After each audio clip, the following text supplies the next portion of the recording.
Hello everyone. तो अभी मैं लाइव आ चुका हूँ मिस्टर फिजिक्स के चैनल पे। ठीक है मेरे बच्चों, तो ये है हमारा lecture number 3 electrostatics class 12th का।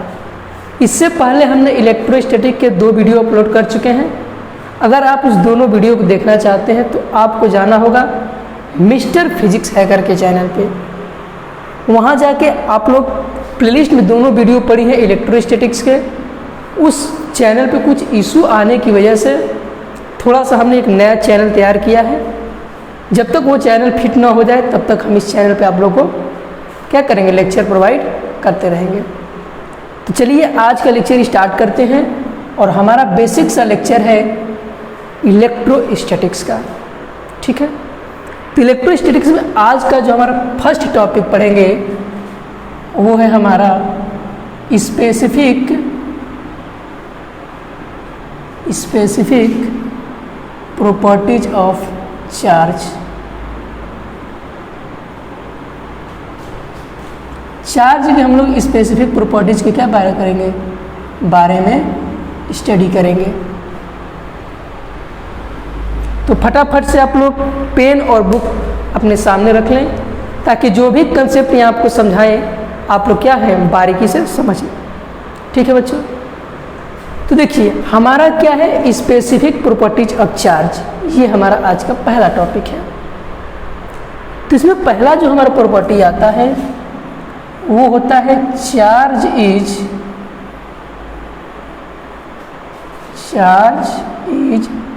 ट्रांसफरेबल।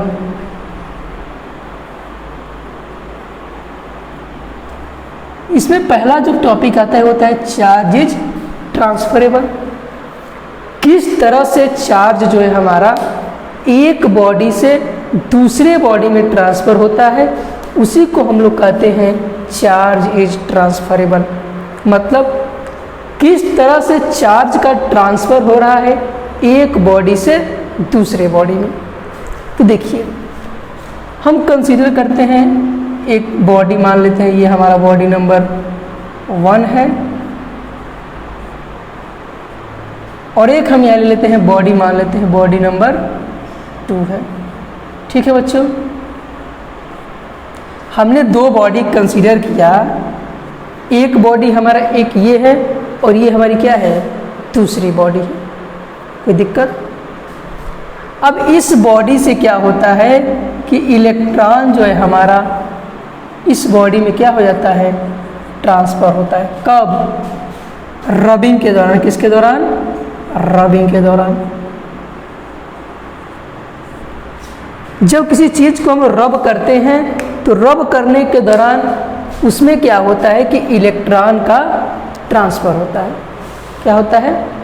इलेक्ट्रॉन का ट्रांसफर। जैसे मान लीजिए अभी एक एक्सपेरिमेंट कीजिए, आप दोनों हाथ को ऐसे करिए और दोनों हाथ को ऐसे रब करिए रब करने के बाद क्या होगा आप देखेंगे वहाँ पे हीट एनर्जी प्रोड्यूस हो जाएगी। क्या प्रोड्यूस हो जाएगी बाबू? हीट एनर्जी प्रोड्यूस हो जाएगी। जैसे ये हमारे सारे इलेक्ट्रॉन हैं,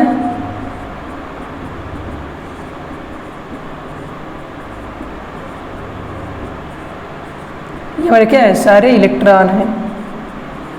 तो इसे रब करने के बाद, इसे रब करेंगे तो इलेक्ट्रॉन जो है क्या करेंगे बाहर जाएंगे और एक्साइटेड हो जाएंगे। क्या हो जाएंगे? एक्साइटेड हो जाएंगे, एक्साइटेड स्टेट में, यानी कि ट्रांसफ़र होने के फॉर्म में हो जाएंगे। इसलिए यहाँ पे अगर मान लें हम यहाँ पे इसको डेल्टा क्यू हीट देते हैं। क्या देते हैं? डेल्टा क्यू को हीट से रिप्रेजेंट करते हैं थर्मोडायनेमिक्स में। तो डेल्टा क्यू अगर इसको हीट देंगे तो इलेक्ट्रॉन जो है कहाँ जाएगा एक्साइटेड स्टेट में। तो उसी तरह से रबिंग करने के दौरान इलेक्ट्रॉन जो है ट्रांसफ़र होता है एक बॉडी से दूसरे बॉडी में। Got my point? किसी को दिक्कत नहीं। अब देखिए क्या होगा, जब यहाँ से इलेक्ट्रॉन जाएगा तो यहाँ पे होगा डिफिशियंसी ऑफ इलेक्ट्रॉन। क्या होगा? Deficiency of electron. मतलब यहाँ से जब इलेक्ट्रॉन जाएगा तो इसमें इलेक्ट्रॉन की कमी होगी। क्या होगी? इलेक्ट्रॉन की कमी होगी। तो जब इलेक्ट्रॉन की कमी होगी तो बॉडी कैसा होगा? बॉडी जो है हमारा पॉजिटिवली चार्ज हो जाएगी।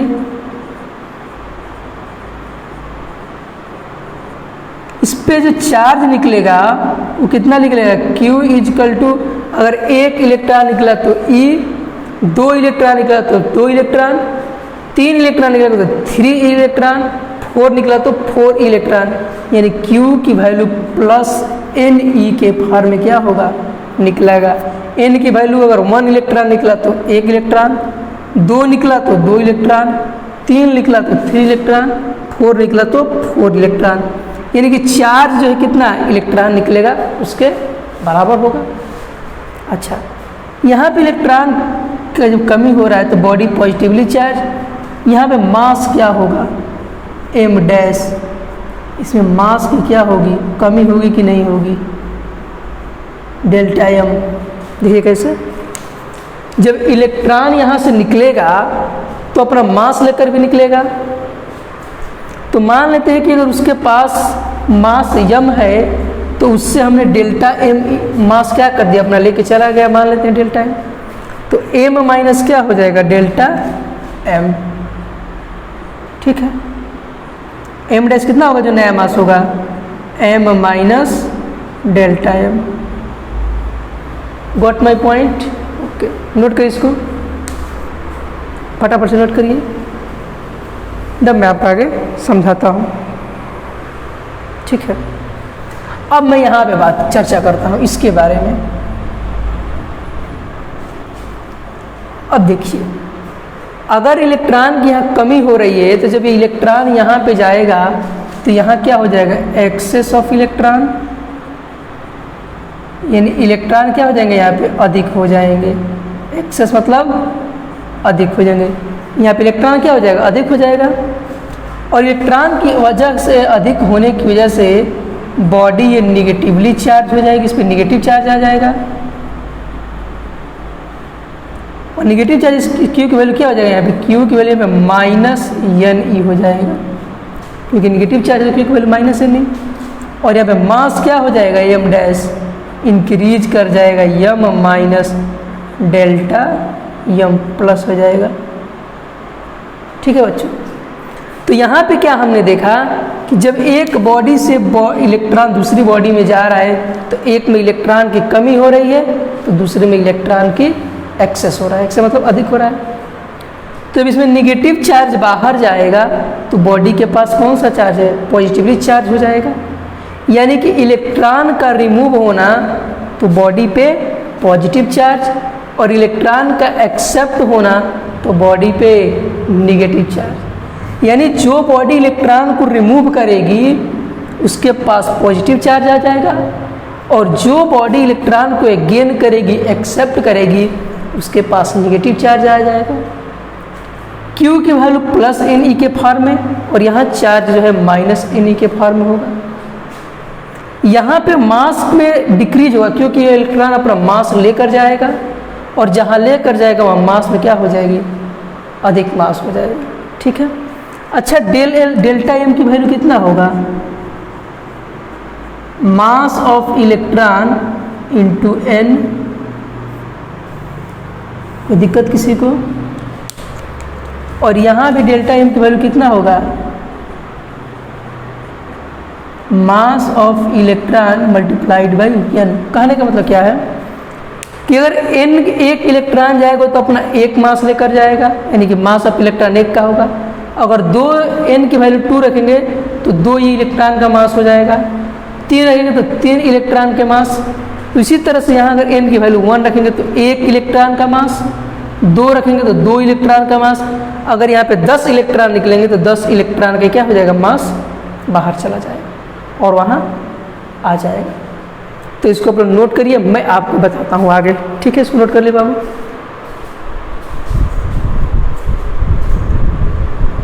वीडियो मेरी सही चल रही है, थोड़ा सा दिक्कत है वीडियो में, मैं सही कर देता हूँ। हाँ, अब किसी को दिक्कत नहीं? ठीक है, ओके, हाँ अब सही है,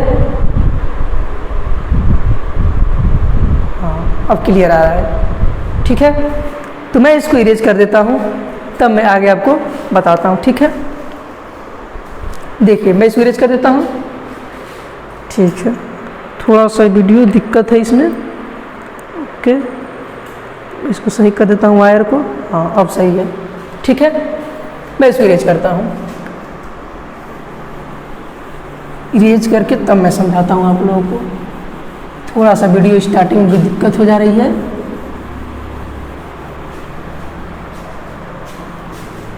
यहाँ पे क्वेश्चन क्या है,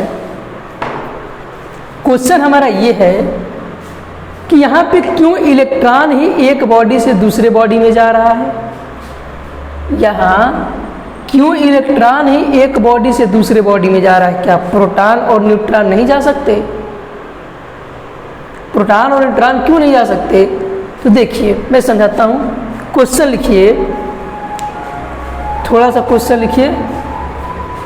why only electron is, question लिखिए, why only electron is, question है why only electron is transfer from one body to another body. Question है कि आखिर ऐसा क्यों होता है कि ओनली इलेक्ट्रॉन ही ट्रांसफर होता है एक बॉडी से दूसरे बॉडी में। तो देखिए यहाँ पे समझिए, ये हमारा न्यूक्लियस है। क्या है बाबू प्यारे बच्चों, क्या है ये? न्यूक्लियस। तो इसमें न्यूट्रॉन होगा प्लस प्रोटॉन होगा, कोई दिक्कत? और इसके चारों तरफ जो है इलेक्ट्रॉन क्या करेगा? रिवॉल्व करेगा। यहाँ न्यूक्लियस के चारों तरफ कौन रिवॉल्व करता है? इलेक्ट्रॉन।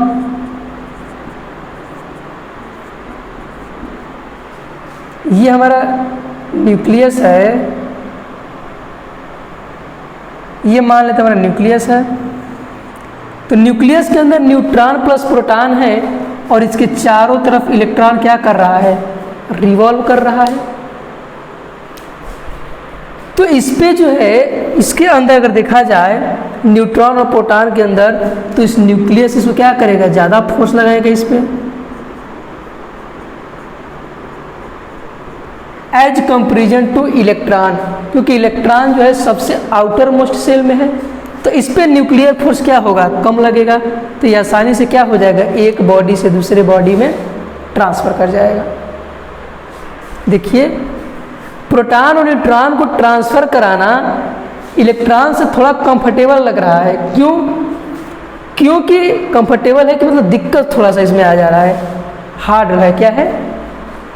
थोड़ा सा कठिन इसमें है। क्या कि न्यूट्रॉन और प्रोटॉन जो है न्यूक्लियर फोर्स से क्या है? ज़्यादा कंबाइन है। न्यूक्लियर फोर्स क्या इस पे है? ज़्यादा है। कंपेरिजन टू इलेक्ट्रॉन, इलेक्ट्रॉन पे जो है लेस न्यूक्लियर फोर्स लगता है, इसलिए इलेक्ट्रॉन एक बॉडी से दूसरी बॉडी में आसानी से ट्रांसफ़र हो जाता है। ठीक है, तो क्या लिखेंगे आंसर में? ड्यू टू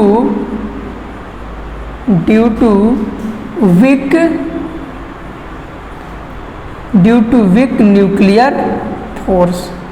न्यूक्लियर फोर्स इस पे क्या रहता है? वीक रहता है, इसलिए हमारा इलेक्ट्रॉन जो है आसानी से ट्रांसफ़र हो जाता है एक बॉडी से दूसरे बॉडी में। ठीक है, नोट करिए इसको। तो आंसर लिखेंगे आप लोग due to weak nuclear force, due to weak nuclear force. ठीक है, अब हम बात करते हैं, देखिए क्या होता है। कुछ मटेरियल है, क्या है? कुछ मटेरियल ऐसे हैं जिनसे इलेक्ट्रॉन आसानी से पास कर जाता है, और कुछ मटेरियल ऐसे हैं जिससे इलेक्ट्रॉन आसानी से पास नहीं करता है। जैसे मैं बात करता हूं कंडक्टर, और एक तरफ मैं ले लेता हूं इंसुलेटर। इंसुलेटर कंडक्टर में क्या होता है? Electron can easily flow, but here electron cannot passes या allow easily। अब देखिए क्या होता है। कुछ मटेरियल ऐसे होते हैं जिनसे इलेक्ट्रॉन आसानी से पास कर जाते हैं और कुछ मटेरियल ऐसे होते हैं जिससे इलेक्ट्रॉन आसानी से पास नहीं करते। तो जिस मटेरियल से इलेक्ट्रॉन आसानी से पास कर जाते हैं उसको कहते हैं क्या, कंडक्टर। और जिस मटेरियल से इलेक्ट्रॉन आसानी से नहीं पास कर जाते हैं उसको हम लोग कहते हैं इंसुलेटर। Got my point. तो इसको आप लोग नोट करिए, जरा सा फिगर बना के नोट करिए, तब मैं आपको समझाता हूँ। थोड़ी सी वीडियो क्वालिटी चेक कर लो। हाँ, वीडियो हमारी अभी सही चल रही है, कोई दिक्कत नहीं वीडियो में। ठीक है बच्चों, तो नोट कर लीजिए आप लोग। मैं इसको इरेज करता हूँ, अब इरेज कर दूँ। ठीक है, अब बात करते हैं हम लोग आगे इसके। देखिए इसके आगे हम लोग क्या बात करते हैं। हमारा दूसरा टॉपिक है एडिटिविटी ऑफ चार्ज। जो दूसरा प्रॉपर्टी है इसमें का हेडिंग डालिए, additivity of charge. Additivity of charge, ये हमारा दूसरा प्रॉपर्टी क्या कहता है। ध्यान सुन, जैसे मान लेते हैं हमारे पास ये कोई स्फीयर है, सर्किल से कोई बॉडी है। इस बॉडी पे मान लेते हैं -2 कूलम, -3 कूलम और +6 कूलम क्या है, चार्ज। हमने एक बॉडी कंसीडर किया, इस बॉडी में एक चार्ज -2 कूलम है, एक -3 कूलम है और एक चार्ज है हमारा +q कूलम। तो एडिटिविटी ऑफ चार्ज के अनुसार क्या है, इस बॉडी पे जो नेट चार्ज होगा, नेट कहे या फिर इस बॉडी पे टोटल चार्ज होगा, वो होगा Q1 + Q2 + Q3। Q1 की वैल्यू मान लेते हैं +6 है, क्या है, +6।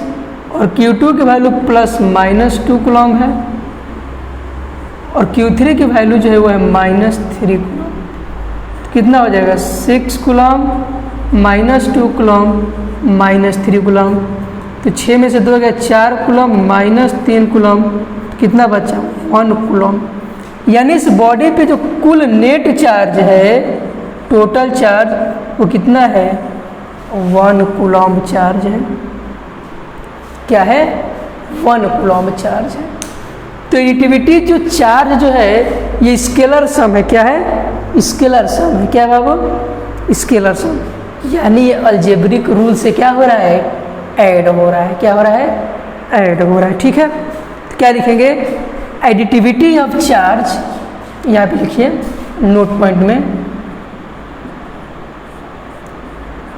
नोट पॉइंट पे लिखिए additivity of charge,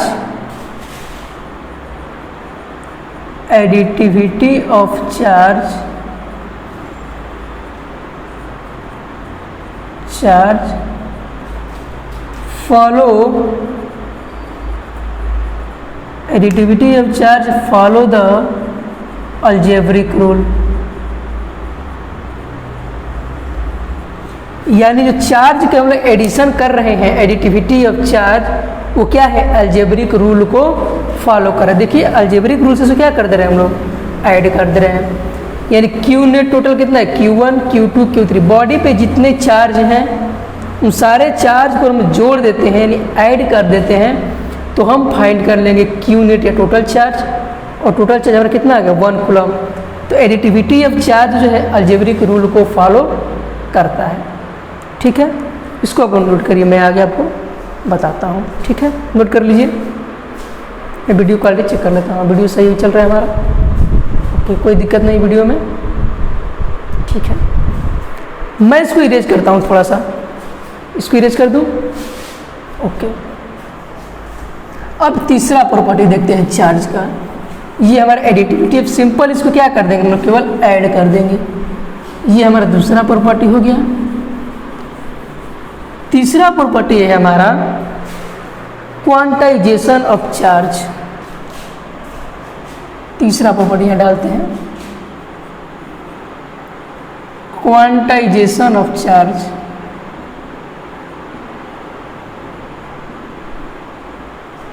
quantization of charge, देखिए क्या है ये क्वांटाइजेशन ऑफ चार्ज, हम समझते हैं क्या है। ठीक, जैसे मान लेते हैं कोई फिजिकल क्वांटिटी है, क्या है, कोई फिजिकल क्वांटिटी है। थोड़ा सा मैं मार्कर चेंज कर लेता हूँ, ओके, तब मैं बताता हूँ आप लोगों को।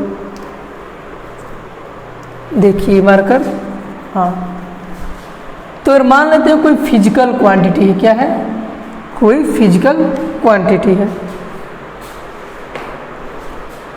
तो इसमें दो तरह की फिजिकल क्वांटिटी होती है, एक होता है कंटिन्यूअस और एक हमारा जो होता है वो होता है डिस्क्रीट।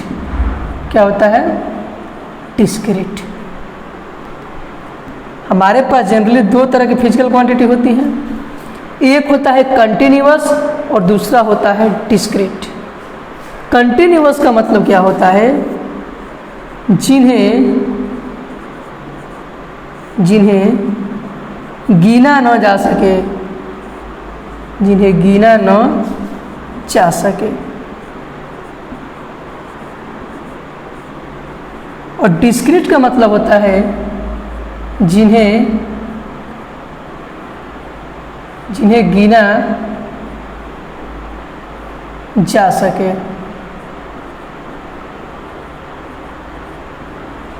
कहने का मतलब क्या है कि जो फिजिकल क्वांटिटी होंगी ये दो तरह की होंगी, एक कंटिन्यूअस होगा और दूसरा डिस्क्रीट होगा। तो कंटिन्यूअस वो होगा जिन्हें हम गिन सकते हैं, सॉरी, जो जिन्हें हम गिन नहीं सकते हैं, और डिस्क्रीट वो होगा जिन्हें हम गिन सकते हैं। यानी कहने का मतलब क्या है, ये जो है हमारा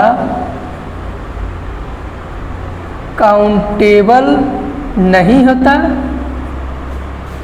और ये जो है हमारा काउंटेबल होता है। दो तरह के बॉडी आपको मिलेंगे पढ़ने के लिए, एक बॉडी कंटिन्यूअस और एक होगा डिस्क्रीट। तो जहाँ पे कंटिन्यूअस होगा समझ जाइएगा कि वो काउंटेबल नहीं है, और जहाँ पे डिस्क्रीट बॉडी दे दे तो समझिए कि वे काउंटेबल है। तो इस तरह से दो तरीके से आपको मिलेंगे, ठीक है। अब देखिए मैं आपको समझाता क्या, उसे नोट कर लीजिए तो मैं बताता हूँ, नोट करिए, ठीक है, इरेज कर देते हैं इसको। अब देखिए मैं क्या समझाने जा रहा हूँ।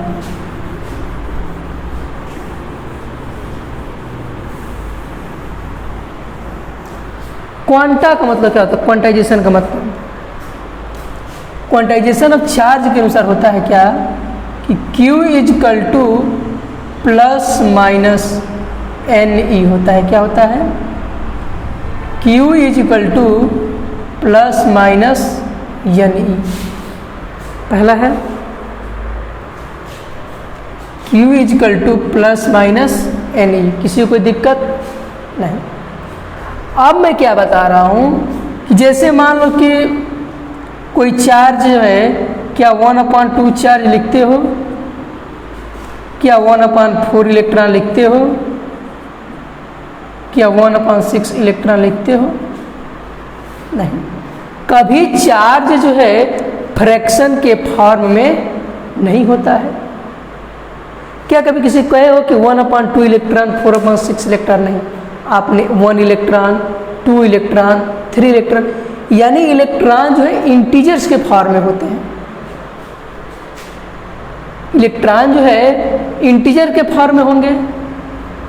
तो कहने का मतलब है कि जो क्वांटाइजेशन ऑफ चार्ज है वो कभी फ्रैक्शन के फॉर्म में नहीं हो सकता है, यानी कि इलेक्ट्रॉन जो है फ्रैक्शन के फॉर्म में नहीं होगा। तो कहने का मतलब क्या है कि यहाँ पे n जो है हमारा, n is always integer, n हमारा हमेशा कैसा रहेगा, इंटीजर रहेगा। ये नेवर फ्रैक्शन, कभी फ्रैक्शन नहीं होना चाहिए, नेवर इन फ्रैक्शन। यानी हमारा quantization of charge always exist in integral multiple of electron. अच्छा, इसको क्या पढ़ेंगे, द चार्ज, क्या पढ़ेंगे इसको, ये क्वांटाइजेशन ऑफ चार्ज क्या बता रहा है कि चार्ज ऑन ए बॉडी, जब कोई बॉडी है उस बॉडी पे जो चार्ज Q है ये इंटीग्रल मल्टीपल है किसके, इलेक्ट्रॉन के। देखिए इंटीजर है, n की वैल्यू इंटीजर है, तो charge on a body is equal to integral multiple of fundamental units of electron. ये हमारा इलेक्ट्रॉन क्या है, फंडामेंटल यूनिट है, क्या है, फंडामेंटल यूनिट ऑफ इलेक्ट्रॉन।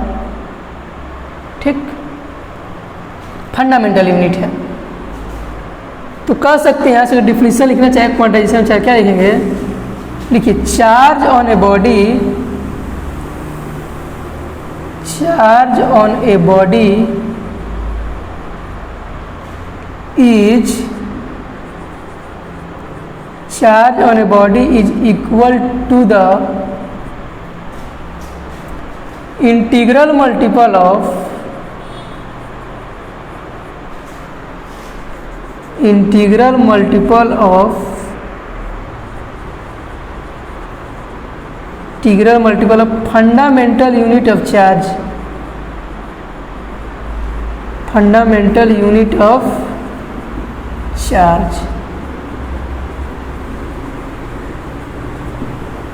क्या लिख देंगे, फंडामेंटल यूनिट ऑफ चार्ज कौन होता है, इलेक्ट्रॉन।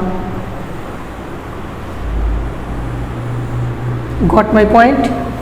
तो क्वांटाइजेशन ऑफ चार्ज जो है कभी फ्रैक्शन के फॉर्म में नहीं होगा, ये हमेशा इंटीग्रल मल्टीपल होगा किसका, इलेक्ट्रॉन का। जितने नंबर ऑफ इलेक्ट्रॉन्स होंगे उनके इलेक्ट्रॉन्स का ये इंटीग्रल मल्टीपल होगा, तो इसको हम लोग कहेंगे क्वांटाइजेशन ऑफ चार्ज। तो ये हमने लिखा है कि charge on a body is equal to the integral multiple of fundamental unit of charge, यानी फंडामेंटल यूनिट ऑफ चार्ज कौन होता है, इलेक्ट्रॉन। तो उसी का ये इंटीग्रल मल्टीपल होता है, तो इसी को हम लोग कहते हैं quantization of charge. Got my point. Note करिए इसको, नोट कर लीजिए। मैं वीडियो क्वालिटी चेक कर लेता हूँ, वीडियो सही चल रहा है अभी, ठीक है, कोई दिक्कत नहीं है। वीडियो को पॉज कर लीजिए और नोट करिए। ओके, नोट करिए वीडियो को पॉज करके, तब मैं आपको आगे बताता हूँ। यहाँ पे नोट करने वाली बात क्या है,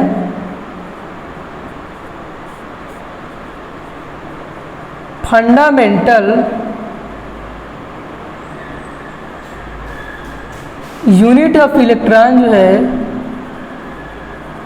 तो इलेक्ट्रॉन की वैल्यू कितना होता है, इलेक्ट्रॉन की 1.6 इंटू -1.6 इंटू 10 के पावर -19 कूलम। एक इलेक्ट्रॉन की वैल्यू कितना होता है, -1.6 इंटू 10 के पावर -19 कूलम। ये है हमारा एक इलेक्ट्रॉन की value, fundamental unit of electron, fundamental unit of charge. Fundamental unit charge कौन होता है, इलेक्ट्रॉन। तो ये है इसका नोट वैल्यू। नोट कर लिए, दिखाई दे रहा है यहाँ वाला, हाँ दिखाई दे रहा है, कोई दिक्कत नहीं है। फंडामेंटल यूनिट ऑफ चार्ज क्या होता है, 1 इलेक्ट्रॉन इक्वल टू 1.6 इंटू 10 के पावर -19 कूलम। नोट करिए इसको, नोट कर लीजिए जल्दी से, तब मैं आपको आगे बताता हूँ।